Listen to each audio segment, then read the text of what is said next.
မင်္ဂလာပါရှင်ခေတ်သစ်မန္တလေးကနေဒီကနေ့ရဲ့နောက်ဆုံးရထိတ်တန့်သတင်းတွေကိုတင်ဆက်ပေးပါမယ်ပထမဆုံးနောင်ချိုမြို့ကိုစစ်တပ်ကထိုးစစ်ဆင်တိုက်ခိုက်နေမှုကြောင့်တိုက်ပွဲပြင်းထန်နေပြီးစစ်တပ်ဘက်မှတိဟသူရပွဲရဗိုလ်မှူးကြီးအေးမင်းအောင်ဒရုန်းဘုံထိမှန်အပြင်းထန်ဒဏ်ရာရကနေပြည်တော်သို့ပို့ဆောင်စေကူသနေရတဲ့သတင်းကြောင်းကိုတင်ဆက်ပေးပါမယ်ရှမ်းပြည်နယ်မြောက်ပိုင်းနောင်ချိုမြို့ကိုစစ်တပ်ကထိုးစစ်ဆင်လာသောကြောင့်တိုက်ပွဲပြင်းထန်နေပြီးစစ်တပ်ဘက်မှတိဟသူရပွဲရဗိုလ်မှူးကြီးအေးမင်းအောင်မှာဒရုန်းဘုံထိမှန်၍အပြင်းထန်ဒဏ်ရာရကနေပြည်တော်သို့ပြန်လည်ပို့ဆောင်ကစေကူသနေရကြောင်းဓနုပ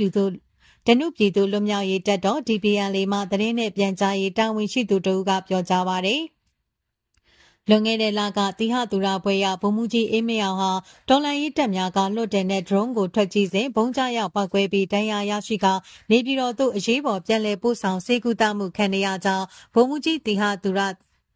အေးမင်းအောင်ဟာ2019-2020ခုနှစ်ရခိုင်ပြည်ပုံနာကျုံမြို့နယ်ဗုဒ္ဓကျေးရွာနီးတိုက်ပွဲမှာအေအေကိုခုခံတိုက်ခိုက်မှုကြောင့်2021ခုနှစ်ဇန်နဝါရီ4ရက်နေ့မှာ NLD အစိုးရကစစ်တပ်၏ထောက်ခံမှုဖြင့်တိဟသူရပွဲကိုအနှင်းပေးခဲ့ကြောင်းသိရှိရပါတယ်။နောက်ချိုတွင်တော်လှန်ရေးတပ်များ၏တိုက်ခိုက်မှုကြောင့်ဒဏ်ရာရရှိသောတိဟသူရဗိုလ်မှူးကြီးအေးမင်းအောင်မှာစစ်တပ်ကတော်အပတ်စဉ်44မှာဖြစ်ကြောင်းသိရှိရပါတယ်။ထို့ပြင်ယမန်နေ့ဇွန်လ26ရက်နေ့နောင်ချိုမြို့နယ်နောင်ဖောညံတော်လုံဆန်းအုံမခနဲ့နောင်လင်းကျေးရွာတို့မှာတိုက်ပွဲဖြစ်ပွားပြီးတိုက်ပွဲဖြစ်ပွားနေချိန်စစ်ကောင်စီတပ်မှလက်နက်ကြီးအလုံး80နဲ့ဒရုန်းဖြင့်ဘုံ32လုံးကိုပစ်ကူတိုက်ခိုက်ခဲ့ကြောင်းသိရပါတယ်။အခြေအနေကမိုးမလင်းသေးဘူးကျန်းနေပြီးကံကြီးဘက်ကထိုးတာဗန်ပွေးကုန်းဘက်ကတော့လာပခနဲ့ပြူဟာရဲ့ပြည်ဦးလင်တန်းတန်းကျောင်းကတပ်တွေရဲ့အခြားတပ်မှလက်ကျန်တွေရဲ့တပ်ရင်းတွေရဲ့ပေါင်းထိုးနေတာအင်အားကကပ်ဖက်ထုံနှုတ်ပြီးထိုးနေတာပေါ့သူတို့ဘက်ကစစ်ကြောင်းထိုးတိုက်ခိုက်နေတော့ကိုကလည်းခုခံရင်တိုက်ခိုက်နေရတာပြည်သူတွေကိုပြောချင်တာကအရန်ကြီးစိုးရိမ်စရာမလိုပါဘူးကျွန်တော်တို့လှုပ်ရှားရှိတာလုပ်နေကြပါတယ်လို့ပြောချင်ပါတယ်ဟု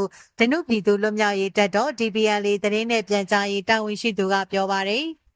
်အလားတူညံတော်ကျေးရွာမှာတိုက်ပွဲအတွင်းမှာလည်းစစ်ကောင်စီတပ်မှလက်နက်ကြီး32လုံးနဲ့ဒရုန်းဖြင့်ဘုံ15လုံးပစ်ကူပေးတိုက်ခိုက်ခဲ့ကြောင်းသိရပါတယ်။ဇွန်လ25ရက်နေ့ကလည်းနောင်ချိုမြို့နယ်နောင်လင်းနောင်အော်လုံဆန်နဲ့နောင်ဖာကျေးရွာတို့မှာတိုက်ပွဲဖြစ်ခဲ့ပြီးစစ်ကောင်စီဘက်မှဒရုန်းဖြင့်ဘုံ28လုံးလက်နက်ကြီး68လုံးပစ်ကူပေးတိုက်ခိုက်ခဲ့ကြောင်းသိရပါတယ်။ညီနောင်မဟာမိတ်3ဘွဲကငလင်တန်သင့်ပြည်သူများအတွက်လူသားချင်းစာနာထောက်ထားရေးလုပ်ငန်းများဆက်လက်ဆောင်ရွက်နိုင်ရန်ထိုးစစ်ဆင်မှုများကိုတစ်ဖက်သက်အပြည့်ရကာလနောက်ထပ်တစ်လသက်တမ်းထပ်တိုးထားခြင်းစစ်ကောင်စီတပ်ကအခွင့်ကောင်းယူ၍အဆက်မပြတ်ထိုးစစ်ဆင်နေသောကြောင့်နောင်ချိုမြို့နယ်တွင်တိုက်ပွဲများဖြစ်ပွားနေခြင်းဖြစ်ကြောင်း TNL သတင်းနဲ့ပြန်ကြားရေးဌာနကသတင်းထုတ်ပြန်ပါတယ်။ထို့ကြောင့်ပြည်သူများအနေဖြင့်စစ်ကောင်စီဘုံကျဲတိုက်ခိုက်မှုများရှောင်ရှားနိုင်ရန်စစ်ရေးသတိအမြဲရှိရန်လိုအပ်ပြီးလေကြောင်းရန်များကာကွယ်နိုင်ရန်လေကြောင်းရန်ကာကွယ်ရေးဆိုင်ရာနည်းလမ်းများကိုလိုက်နာဆောင်ရွက်ရန်လိုအပ်ပါကြောင်းဒေါ်လာရေးတပ်များကအတိပေးထားကြောင်းသိရပါတယ်။ဆက်လက်တင်ဆက်ပေးမယ့်သတင်းကတော့မန္တလေးတိုင်းလွှတ်တော်ဥက္ကဋ္ဌဦးအောင်ကျော်ဦးအိုးဘိုထောင်တွင်ကွယ်လွန်သွားပြီးရုပ်အလောင်းကိုစစ်ကောင်စီကမိသားစုထံပြန်မပေးတဲ့သတင်းကိုတင်ဆက်ပေးပါမယ်။မန္တလေးအိုးဘိုထောင်တွင်အကြမ်းဖက်စစ်ကောင်စီမတရားဖမ်းဆီးချောင်ချခြင်းခံရသည့်မတရားဖမ်းဆီးထောင်ချခြင်းခံရသည့်မန္တလေးတိုင်းလွှတ်တော်ဥက္ကဋ္ဌဦးအောင်ကျော်ဦးသည်ယနေ့ဇွန်လ29ရက်နေ့တွင်အိုးဘိုထောင်ဆေးရုံတွင်ကြာဆုံးသွားကြောင်း NLD ဗဟိုအလုပ်ကော်မတီမှလွှတ်တော်ကိုယ်စားလှယ်ဦးထွန်းမြင့်ကပြောကြားပါရယ်ဇွန်လ29ရက်နေ့မနက်9:00နာရီဝန်းကျင်မှာရုတ်တရက်အမောဖောက်ကကြာဆုံးသွားခြင်းဖြစ်ကြောင်းသိရှိရပါရယ်မန္တလေးတိုင်းလွှတ်တော်ဥက္ကဋ္ဌဦးအောင်ကျော်ဦးအိုးဘိုထောင်ဆေးရုံမှာကြာဆုံးသွားပါတယ်။ဓာတ်ဘော်ဒီအိမ်ပြန်တဲ့ခွင့်ထောင်ကမပေးဘူးလို့သိရပါတယ်။လောလောဆယ်တော့အဲ့ဒါလောက်ပဲပြောလို့ရပါတယ်ဟု NLD ဗဟိုအလုပ်ကော်မတီအဖွဲ့ဝင်ဦးထွန်းမြင့်ကပြောကြားပါတယ်။မန္တလေးတိုင်းလွှတ်တော်ဥက္ကဋ္ဌဦးအောင်ကျော်ဦးကိုအကြမ်းဖက်စစ်ကောင်စီကနိုင်ငံတော်စုပူအောင်လှုံ့ဆော်မှုရာဇသက်ကြီးပုံမှန်905ကကြီးဖြင့်ထောင်ဒဏ်3နှစ်ကိုဗစ်စည်းကမ်းချိုးဖောက်မှုဟုဆိုကတဘာဝဘေးပုံမှန်25နှစ်ထောင်ဒဏ်တဘာဝဘေးပုံမှန်25ဖြင့်ထောင်ဒဏ်2နှစ်စုစုပေါင်း9နှစ်ချခြင်းဖြစ်ပြီးလွတ်ရက်စိတ်ကနီးမှာကွယ်လွန်သွားခြင်းဖြစ်ပါတယ်။ဦးအောင်ကျော်ဦးသည်2015ခုနှစ်ရွေးကောက်ပွဲမှာအမျိုးသားဒီမိုကရေစီအဖွဲ့ချုပ် NLD ပသိမ်ကြီးမြို့နယ်တွင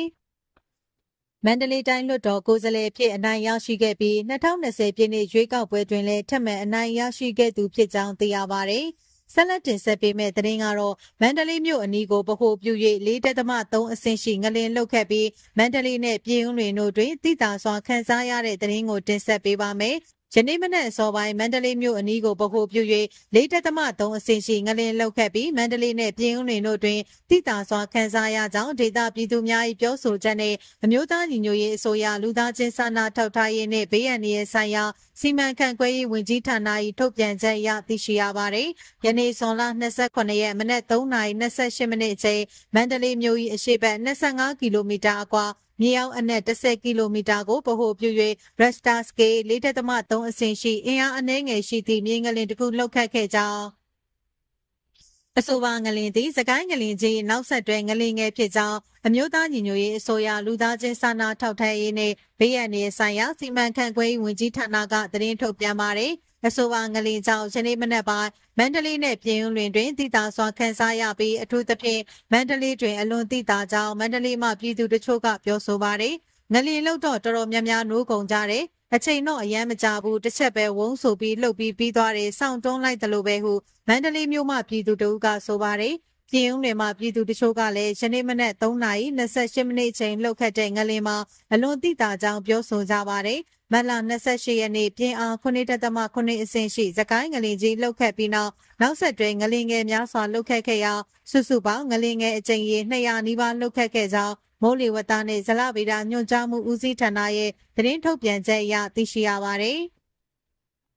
ဆက်လက်တင်ဆက်ပေးမယ့်သတင်းကတော့မင်းအောင်လှိုင်ကရွေးကောက်ပွဲကျင်းပနိုင်ရေးအတွက်ဆုံးရှုံးထားသောမြို့နယ်များအနက်မှမြို့ပေါ်ဧရိယာများကိုအထူးဖြစ်နိုင်သမျှအမြန်ပြန်လည်တိုက်ခိုက်သိမ်းပိုက်ရန်ညွှန်ကြားတဲ့သတင်းကိုတင်ဆက်ပေးပါမယ်။အကြမ်းဖက်မင်းအောင်လှိုင်ကရွေးကောက်ပွဲကျင်းပရန်အတွက်ဆုံးရှုံးထားတဲ့မြို့နယ်များအနက်မှမြို့နယ်တစ်ခုလုံးထက်သိမ်းပိုက်ခြင်းထက်မြို့ပေါ်ဧရိယာကိုသာဖြစ်နိုင်သမျှအမြန်ဆုံးအထူးပြန်လည်သိမ်းပိုက်ရန်ညွှန်ကြားထားကြောင်းနေပြည်တော်စစ်ဘက်သတင်းရင်းမြစ်ကပြောဆိုပါတယ်။ဆုံးရှုံးထားတဲ့နေမြေတွေမှာမြို့နယ်တစ်ခုလုံးကိုသိမ်းပိုက်နိုင်တဲ့အခြေအနေနဲ့အခွင့်အရေးရှိရင်မြို့နယ်ဧရိယာတစ်ခုလုံးပေါ့တကယ်လို့မြို့နယ်ဧရိယာတစ်ခုလုံးပြန်လည်သိမ်းပိုက်ဖို့ခက်ခဲတယ်ကြားရှိမဲ့ဆိုရင်မြို့ပေါ်ဧရိယာကိုအထူးဦးတည်ပြန်လည်တိုက်ခိုက်သိမ်းပိုက်ဖို့ညွှန်ကြားချက်ရှိတယ်အဓိကရွေးကောက်ပွဲအတွက်မြို့ဧရိယာကိုဦးစားပေးသိမ်းခိုင်းတဲ့သဘောလို့နားလည်ရပါတယ်ဟုနေပြည်တော်စစ်ဘက်သတင်းရင်းမြစ်ကရှင်းပြကြောင်းသိရှိရပါတယ်။မင်းအောင်လှိုင်ကဆုံးရှုံးထားတဲ့နေမြေများကိုပြန်လည်သိမ်းပိုက်နိုင်ရေးအတွက်အင်အားထောင်ချီသုံး၍ထိုးစစ်ဆင်ခိုင်းရာတွင်နေမြေများကိုပြန်လည်တိုက်ခိုက်သိမ်းပိုက်နိုင်သောစစ်ကြောင်းမှအရာရှိနှင့်စစ်သည်များအားလုံးကို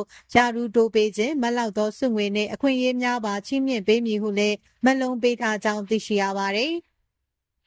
နေမြေများကိုပြန်လည်သိမ်းပိုက်ရေးထိုးစစ်ဆင်နေသည့်စစ်တပ်စစ်ကြောင်းများတွင်လက်နက်ခဲယမ်းရိက္ခာများကိုစဉ်ဆက်မပြတ်အဆက်မပြတ်ပေးပို့နိုင်ရေးစစ်ကြောင်းတစ်ခုချင်းစီအတွက်တည်တံ့ထောက်ပို့တပ်ဖွဲ့များကိုပါဖွဲ့စည်းပေးထားကြောင်းရင်းတို့စစ်ကြောင်းတစ်ခုချင်းစီအတွက်ထောက်ပို့တပ်ဖွဲ့များမှာရခိုင်ကမရှိခဲ့ဘူးကြောင်းသိရှိရပါတယ်။အကြမ်းဖက်မင်းအောင်လှိုင်ကရွေးကောက်ပွဲကိုလာမယ့်ဒီဇင်ဘာလမှ2026ခုနှစ်ဇန်နဝါရီလအထိ၄ပတ်တာကျင်းပသွားရန်စီစဉ်နေကြောင်းတက်နိုင်သမျှနေမြေအလုံးတွင်ရွေးကောက်ပွဲကျင်းပနိုင်ရေးလှုံ့ဆော်နေကြောင်းထုတ်ဖော်ပြောဆိုသွားကြောင်းသိရှိရပါတယ်။